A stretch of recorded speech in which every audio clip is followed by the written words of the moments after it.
All right, everyone. This is the beginning of a project that I have just acquired. Starting out, a few different changes. You might notice, can't really see it here, but if you see this little square box hanging off of mine or Matt's shirts in the up and coming videos, it is part of our new wireless mic setup to improve our audio quality on these videos.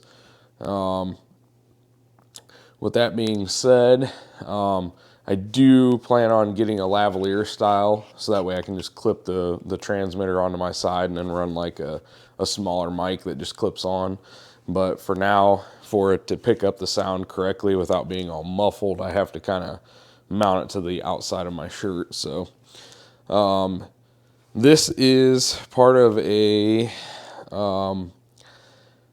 a car that I would consider very underappreciated, very, I don't know how to put it, very the car is just very overlooked in my opinion. I personally knew about the cars. I guess I didn't pay them any other attention except for when I stumbled across one in a potential deal buying the car a few months ago. So it is a Japanese car. It is a Ford power plant of all engines. If you already know the reference there, a Japanese auto manufacturer with a Ford engine, you'll probably know right away what this is. It is a 2.3 liter turbocharged 4-cylinder. It came in 3 different cars, and my project has a blown engine. This is not the engine out of the car. The engine in the car has a rod hanging out of the block apparently, but this one actually came out of the junkyard. I bought this before I even owned the car sitting outside. It's a long story. Long story short is I had it lined up to buy a different car. The car was sold before I could buy it, and I bought an engine because it needed an engine. And then I just so happened to stumble across another one in the same exact town, literally like 3 minutes away from this other car lot. So I guess it's kind of meant to be. This one does have some issues. The intake valves, I can't tell. It may be I guess the exhaust valves maybe too, now that I'm looking at it a little bit closer. But for sure, all of the intake valves are bent. The engine in the car, it has the rod out of it, so it may have killed the valves on the 1-cylinder. But my plans are to take the 2 engines and make one good one. I may end up having to get some different valves for this one. I did order some intake valves because I saw for sure that they are bent. Exhaust valves I may be able to use out of that engine. We'll see. I may actually be able to reuse that head off of that engine if I got lucky on it and it didn't, when the rod let loose, it didn't throw the piston into the valves. But either way, I'll check them, make sure that they're sealing properly. If not, I'll just change them out and make sure that they are good to go. So I have all of the parts for this: a new gasket kit, new head bolts, a timing set with new chains, new guides, this new VVT actuator, which actually is what failed on this engine. Here's a small little piece actually that fell, like broke out of it. It's weird. It's like a cast metal look, but it actually ripped the casting out. I don't understand what happened there, but that I think in turn allowed the timing chain to skip, which bent the valves on this engine. So they were known for it. I guess Mazda actually had a class action lawsuit against them on these engines. but I guess I mentioned what it was, or the automaker. So it's actually, this is in a Mazda Speed 6, turbocharged 4-cylinder, all-wheel drive, 6-speed manual. Me and Matt were actually talking how similar they were output wise to a Mitsubishi Evolution. Obviously, we love 4G63s here. I mean, we've got DSMs all over the place around here. I've worked on many built Evos, different 4G63 builds. This one here is an FP black car, 2.3 stroker. There's another car sitting outside with a Precision 5252, decent build on a stock. It's stock bottom end, but built head. So I'm not any kind of stranger to the 4G63 world. However, we almost consider this car to be the better Evo. The only fact, take away the awesome 4G63 engine, but the Evo drivetrain, they were, plagued with issues, the transfer cases breaking and transmissions having issues, especially the 6 speeds, like in comparison to the 6-speed in the Mazda Speed 6, there's guys that are putting, 700 horse plus through these drivetrains, and they not necessarily found the limit of them, I guess. The Evo, obviously, there's guys making huge power with it, and I'm not saying that the Evo is, inferior or, in comparison to the Mazda 6 or the Speed 6.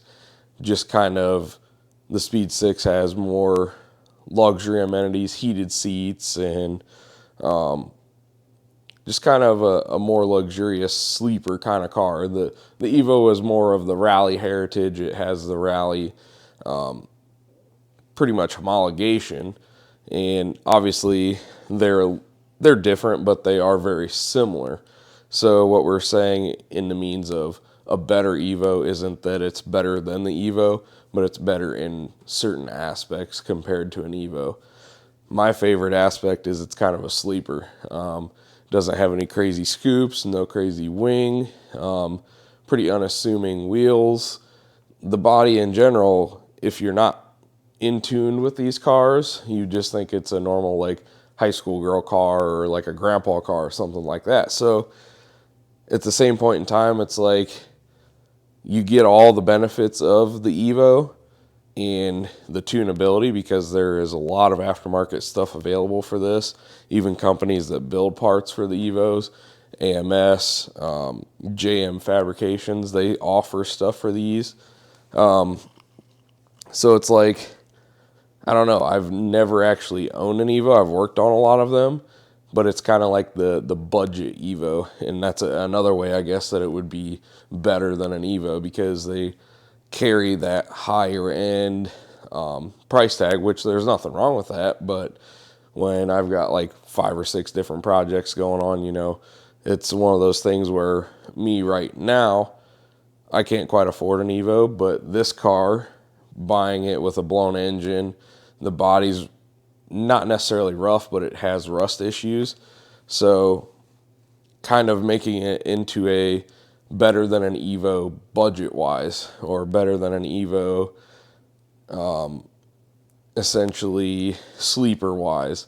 So it's not that we made the clickbaity title about better than an Evo or anything like that to negate anything on Evos, because we love them. We really do. But this is going to be a multi-part rebuild of the engine, tear down. I did start tearing this one down. As you can see, I kind of got out of the filming stuff, so trying to get back into that, get more content back to the channel. Matt and I are planning on doing that, especially because we have lots of paint work, body work content coming with his RX-7 that he bought off of me, which if you go back, you can see videos of when I picked that RX-7 up and did some stuff to it to bring it back to life. This one here, I started tearing this engine apart before that, so I went and got these mics. That was a big thing that I was kind of discouraged about doing video, was the audio quality and not having good audio quality. So this allows me, in my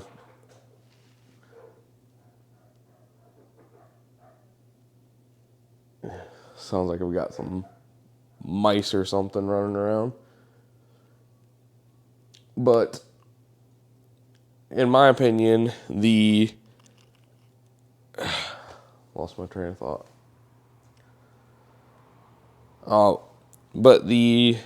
In my opinion, having the better audio quality pushes me to better video standards, better audio standards, and just better production standards, I guess. So trying to get more in front of the camera, better audio, better video, more content, just rolling the camera pretty much at any point in time that I'm out here doing anything, especially related to this project or Matt's project, because they are my own.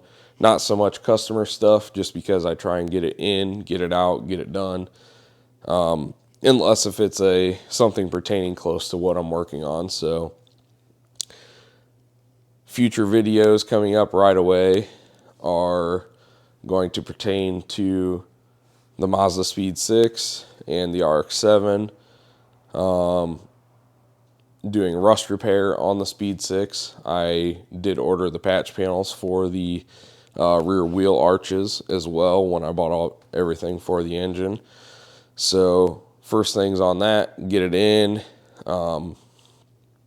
tear it apart, assess the rust. That's the biggest thing. I don't want to be putting a whole lot of time and effort into something that is too far gone rust-wise. So I guess the second part of this video will go over walking around the car, talk a little bit more about it, maybe go over some specs, comparing it to other vehicles, and I guess just getting it ready to pull the engine, getting ready to cut the quarters off, not the entire quarters, but cut the wheel arches out of it, get ready to do patch panels, body work, and get it painted, brought back to life, fix the underside of it, any scaling. It's got a lot of scaly rust on it.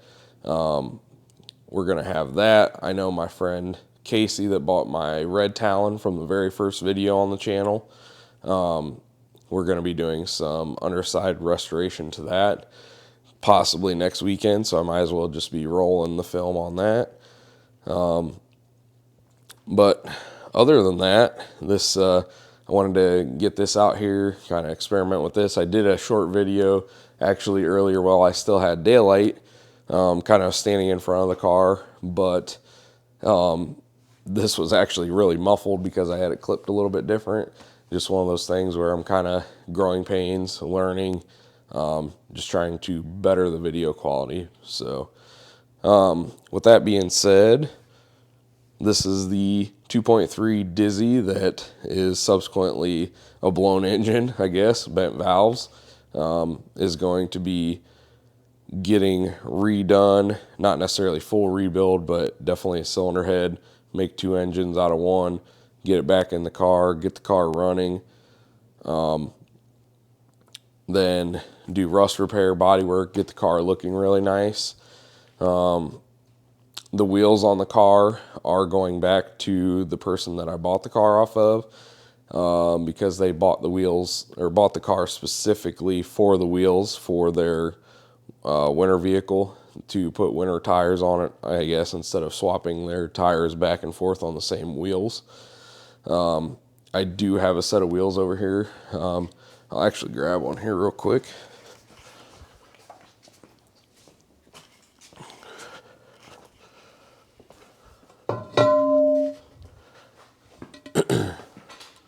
Now bear with me, but they're very dirty. Somebody did paint them. These were like a gunmetal color originally, I believe. But if you clean them up, I thought about maybe doing them in black, just painting them gloss black, or even have them blasted and have somebody powder coat them real quick. But these are the wheels. They are drag DR31s. They're not exactly the lightest wheel. They're not, forged or anything crazy. However, I think they're going to look pretty cool. Maybe do some lowering springs on the car. Just bring it around aesthetically and revive the car just because it is deserving of it if it's not too rusty anyways. But these wheels, put these wheels on. I do have a tire for this wheel. The other three do have tires on them. I may have to swap anyways, but these will be going on the car. The second part of the video, I will be doing just a short kind of walk around on the car and showing the rust spots and the issues and stuff like that. But as far as that goes, I'm definitely excited, waiting on the parts to show up. Take two engines, make one good one, do lots of body work, lots of rust repair. I am most likely going to be putting it back to stock, just because I want to do some baseline on it with the stock engine, stock exhaust, stock intake, stock everything, and then just go from there to where add the cob access port, do a cold air intake off the front of the turbo, do an intercooler upgrade, do a blow-off valve. The blow-off valve won't do a whole lot of, performance mods, but might hold a little bit better boost and, boost leak issues, stuff like that. Do a catless downpipe, probably end up doing a straight exhaust on the car. And for the most part, that would probably be the majority of the mods, but it would be nice to do it in like stages where you go from stock, run it, see what it runs in the quarter mile, add the cold air intake, run it, see what it makes, add the intercooler, or do downpipe, vice versa, anything like that. And just nice to know exactly what they pick up powered, not necessarily power to the wheels dyno wise, but real deal, take it to the track. We got a nice little local track that is, they prep, but it's more like a street almost. So it's kind of keeps it real, I guess. I don't want to make it a drag car. I don't want to focus on drag. I do want it to be a nice street car, maybe an all-around performance-oriented car to where you could do a track day in it and run a high-performance driving event, or take it and drive it to a Cars and Coffee, or just take it on a cruise, still be able to make it nice and driver-friendly, driver-oriented, cruise it, take it to the quarter mile, anything along those lines. This car, I guess, has a lot of potential in those aspects to where it can be a well-rounded car. It's already in my opinion, a well-rounded car that if you do a few improvements to it, that it can only get better. You're not really going to make it a whole lot worse. So this is just going to be my take on it, and hopefully we get it, rounded up here real quick, get it done and finished, and spring's right around the corner. So enjoy some videos on kind of doing the build process, bringing it back to life, making it nice, and going and doing events and enjoying getting out and about when I, haven't had a vehicle really within the past couple of years to do that. So it's going to be really fun. I'm really looking forward to it. I'm excited. Not going to have very much overhead on it. The engine, obviously, I've got parts in it now, but I bought the engine for $250. The car itself I bought for $350. The wheels, a friend gave them to me for helping him work on his car. So swap some different tires onto those wheels, whether I buy new tires or not. But parts, I think I ordered roughly $350 in parts. So right over $1,000 in the project. And it's just like, it's so close already and it hasn't even started. I'm really excited about it. So I'm going to quit rambling on here. Part 2, we'll go walk around, look at the car. I will do that in the morning. Just go around it, check it out, and maybe get it in here on the lift, assess all the rust, and we'll be tearing down this engine, tearing that apart, getting the engine out of it, and then getting it ready for the parts to show up and get it put back together.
Very rusty, very blown up, and very inexpensive Mazda Speed 6. I did indeed use my phone to kind of look at the back side of the block. There is definitely a hole in the back side of the block on the number 4 cylinder. Right now, the biggest thing, I've got it in here at the lift. I want to get it up in the air, assess the rust, the extent of the rust. I know obviously I'm going to be replacing the wheel well, the wheel arches. I do have the patch panels coming already, so that is one thing that is for sure happening. The engine sitting on the stand there that came out of the junkyard does have bent valves, so hopefully this head is salvageable off this engine. I may end up having to buy more valves. I don't think I ordered enough if this one does have bent valves where the cylinder, where the rod broke. So I'm hoping that it didn't push the piston up into the valves, which there's a good chance that it did, but the only way to tell is to actually get it off of the car. So yeah, this is it. I'm very excited. I'm going to crank out on this. I've got the parts order coming So I want to just get right into it, get it up in the air, assess the rust, go around it, and see what all's wrong with this thing.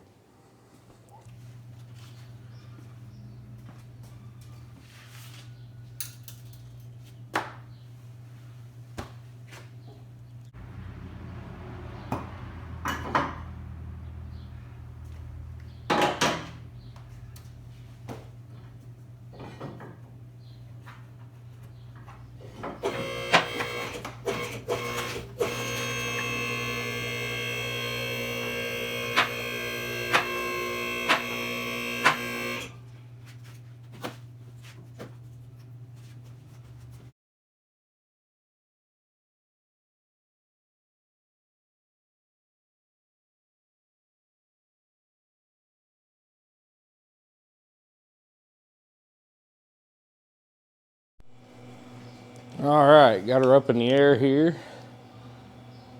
You guys will see the rust damage as I'm finding out.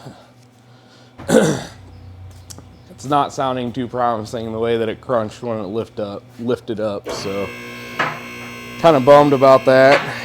But for what I have in this car, the way that I thought is I'll do my best at trying to repair it. I'll definitely repair the quarters. It's just one of those things where how intense of a restoration do I really want to get into? But this is by far the worst side.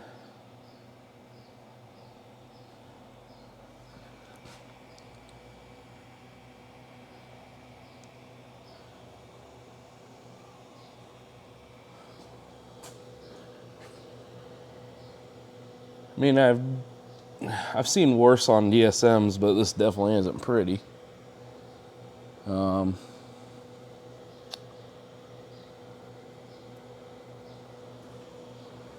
Bottom side going down the rocker or the pinch weld here, a little flaky.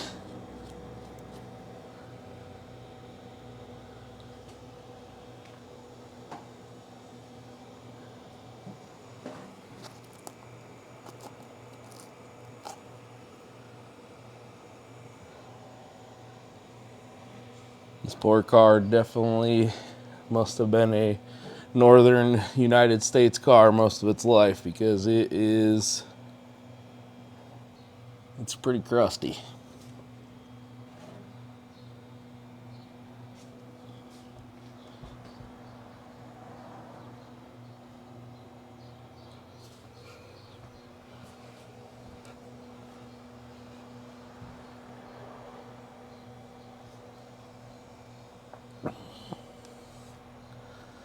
Sucks to see it this far gone. I mean, I definitely have seen worse, but it's definitely not great. Here's the passenger side.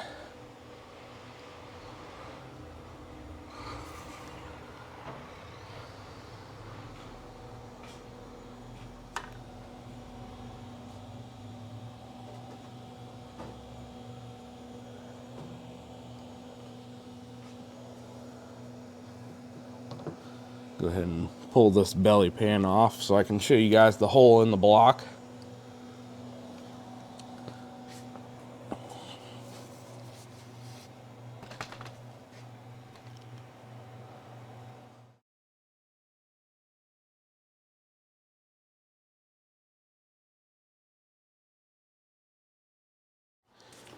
Sure does suck seeing it as crusty as it is, but I think there might be a little bit of light at the end of the tunnel for this car.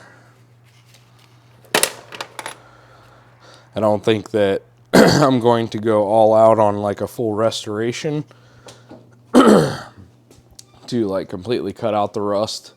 I guess, however, I definitely will stop what I can, do a rust converter, knock all the big chunks of stuff off, and maybe try and do a Pour 15 rust converter, then the Pour 15, and then undercoat it just to stop it from spreading more. I think it'll be a good driver. Definitely wouldn't want to make any serious power with it. It's just one of those things where, unfortunately, being in Ohio, it is very rusty. So kind of bummed, but at the same point in time, it's a cheap project. I won't have a whole lot in it, and I'll be able to have a driver. Maybe try and flip it for something else. Just bringing it back to life and getting it on the road is, kind of what I'm all about. Maybe it'll help fund the next project, like a DSM or anything like that. So sucks, but it's still a pretty cool project.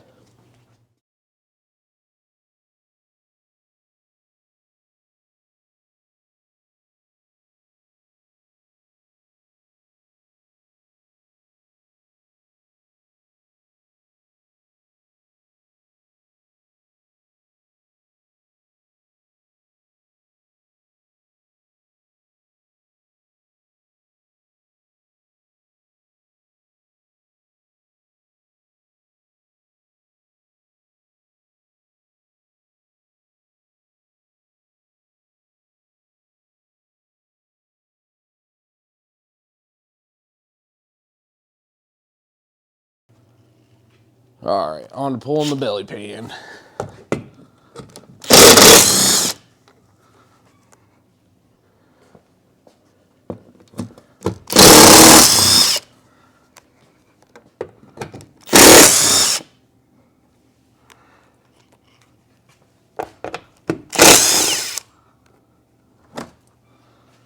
I kind of thought maybe for a second that I was going to get away with this not having a blown engine and just having they have an issue where the VVT actuator actually, you can see a big chunk of just sitting there on the goes out and causes the chain to slap, and it sounds like it's knocking. Well, I did use the camera a little bit earlier to check it out, and there's definitely a hole, which we will get to pretty much right now. It is on the number 4 cylinder, so I'll be interested to actually see. I couldn't see it great. Definitely a chunk of the very block. Good. So we're gonna find out quick. Grab. That's about as far as I can get my phone in there, but that's the gist of it. Blown engine, rust. Gonna look at the front subframe here. Not horrible. A lot of this is all heat shielding. So, I mean, that can theoretically come down. A lot of it's flaky. It's not really, I mean, it's still solid. Some of it's kind of soft, but I'm going to go through this thing and hit it with the needle scaler, pull the side skirts off. Just do everything that I can to prevent it from spreading worse. Not necessarily trying to restore the car, but definitely keep it in driving condition without getting worse. So depending on if I do keep it for myself or if I flip it, that way I can tell them, look, this is what I did. Trying to preserve this car for a little bit longer. But I think in the end, it's definitely pretty rusty. Like all the control arms and stuff, obviously you could pull off and sandblast if you really were that concerned about it. Knuckles, spindles, everything you could redo. The bottom of the trunk here, I mean, it sounds pretty solid. We'll find out once we start getting the scaler on it. It might be blowing some holes in it, but you can see all the salt on it still, and this car is sat for roughly a year and a half, 2 years. That's what salt does to these poor vehicles. Any vehicle in that fact, but these Mazda Speeds seem to be plagued with it pretty bad, so definitely fix those, which in my opinion is going to be the easy part. because there's an entire patch panel. You just cut it off, weld it on, do some body work, paint it. But it's definitely a start. Now I know what I'm working with, and everyone else knows that I bought a rusty Speed 6. Another spot of rust. But try and give this $350 car a second lease on life.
All I have to say is I definitely have my work cut out for me.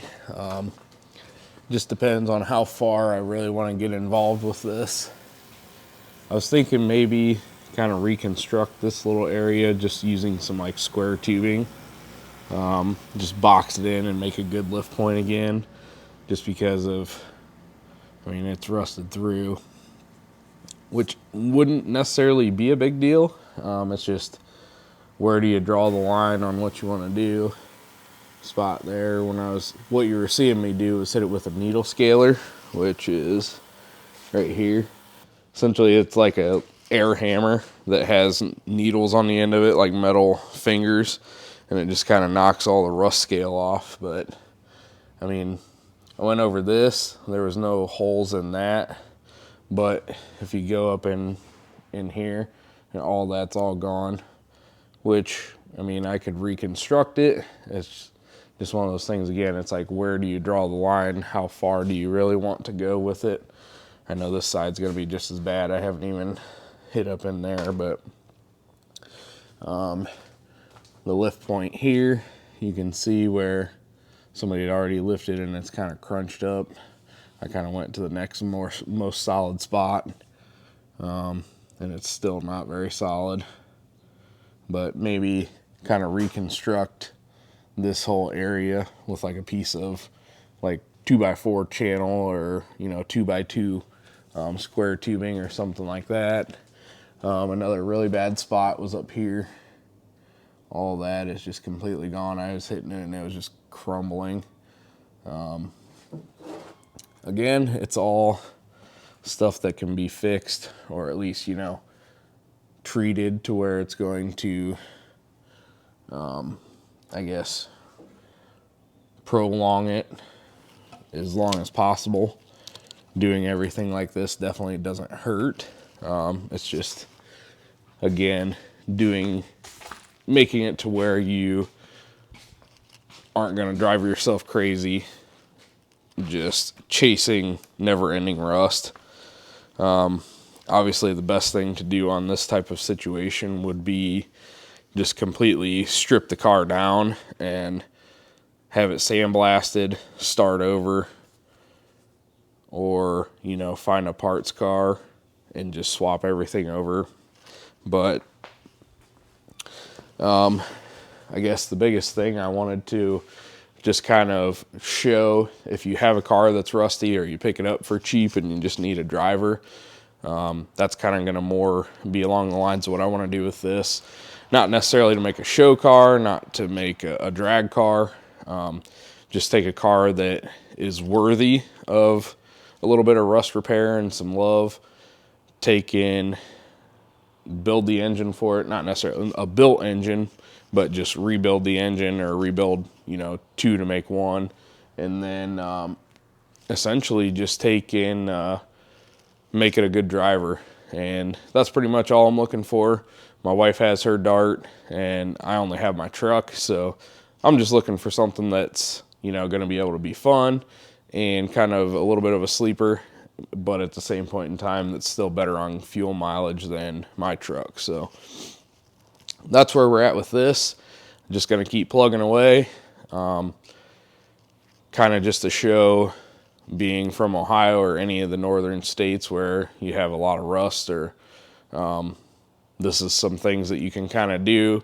You can kind of just see where you want to draw the line, see if it's where you just don't even bother with it and find a different shell, which this one is pretty borderline. If I was going to try and build the car or make a very, very nice car, then I would definitely find a different shell. But since I'm just going to make it a driver, I think this is perfect. So I guess this is where I'm going to call it a day for now.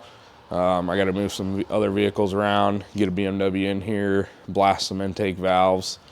But yeah, that's where we're at on this, and I'm hoping to bring a lot more content and actually get the channel moving a little bit again. So yeah, join in, share, like, subscribe. Just let everybody know what we got going on here, and I definitely appreciate it. So we'll see you guys next time.